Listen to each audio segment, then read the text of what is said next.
लोकनेते गोपीनाथराव मुंडेजी यांचा पूर्णाकृती पुतळा स्थापित झाला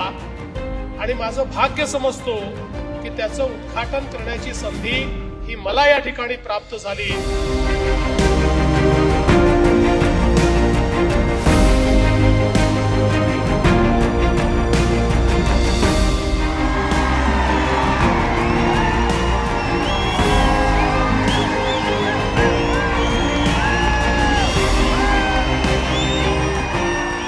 भारतीय जनता पार्टी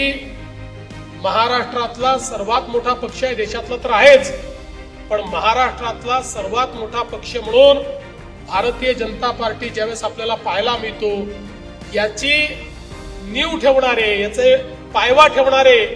जे काही बोटावर मोजण्या इतके लोक आहेत, त्यातलं ठळक नाव, प्रमुख नाव जर कुठलं असेल तर ते गोपीनाथरावजी मुंडे यांचं आहे।